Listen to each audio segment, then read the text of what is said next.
성경에서 말하는 심판이란? 성경에서 말하는 심판은 하나님께서 인간의 삶과 행위를 공의롭고 공정하게 평가하시는 과정이며 최종적으로는 하나님이 의로운 자와 악한 자를 구별하고 그에 따라 상을 주거나 벌을 내리는 것을 의미합니다. 심판은 성경에서 여러 차례 언급되며 하나님의 거룩함과 정의에 근거한 중요한 개념입니다. 다음은 성경에서 말하는 심판의 몇 가지 주요 측면입니다. 첫째, 하나님의 공의로운 판단. 심판은 하나님의 거룩함과 정의의 표현입니다. 하나님은 의로우시기 때문에 모든 사람의 생각과 행동을 심판하실 것입니다. 로마서 2장 6절은 하나님께서 각 사람에게 그 행한 대로 보응하시되라고 말하며 인간의 모든 행위에 대해 하나님이 공정하게 평가하실 것임을 강조합니다. 또한 하나님은 외모나 편견 없이 모든 사람을 동일한 기준으로 심판하십니다. 둘째, 최후의 심판. 성경에서 가장 중요하게 다루는 심판 중 하나는 최후의 심판입니다. 요한계시록 20장 11절에서 15절에서는 크고 흰 보좌 앞에서 모든 죽은 자들이 일어나 생명책에 기록된 대로 심판받는 장면이 그려져 있습니다. 이 심판에서 악한 자는 영원한 형벌인 지옥에 던져지고 의로운 자는 영원한 생명과 하나님의 나라에 들어가게 됩니다. 이 심판은 예수 그리스도께서 다시 오시는 날 이루어지며 그날에는 모든 인간이 하나님 앞에 서서 자신의 삶에 대한 결산을 받게 될 것입니다.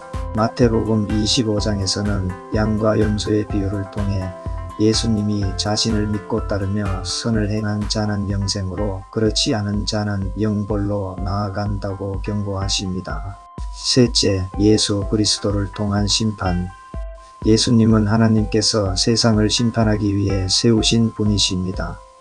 요한복음 5장 22절은 아버지께서 아무도 심판하지 아니하시고 심판을 다 아들에게 맡기셨으니라고 말하며 예수 그리스도께서 심판의 권한을 가지신 분이심을 나타냅니다.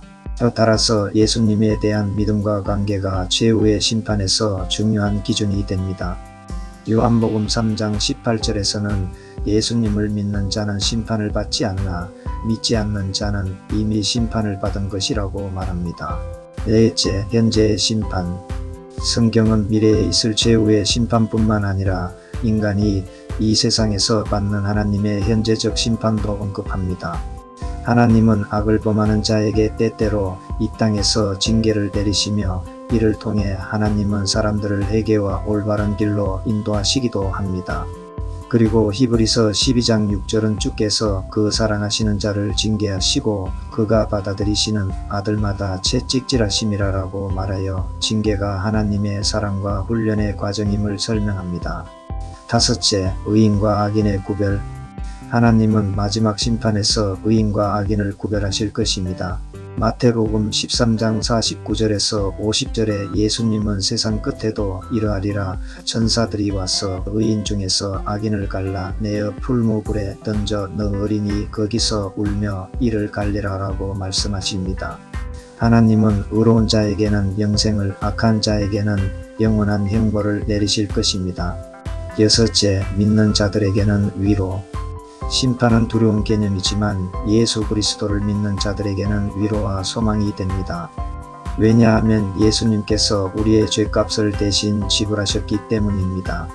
로마서 8장 1절은 그러므로 이제 그리스도 예수 안에 있는 자에게는 결코 정죄함이 없나니라고 선언하며 믿는 자는 최후의 심판에서 그리스도의 은혜로 구원을 받을 것을 약속합니다. 결론적으로 성경에서 말하는 심판은 하나님의 공의와 거룩함을 반영하는 중요한 주제입니다. 최후의 심판날에는 모든 인간이 하나님 앞에서 자신의 삶을 평가받을 것이며 예수 그리스도에 대한 믿음과 그에 따른 삶이 그 심판의 중요한 기준이 됩니다.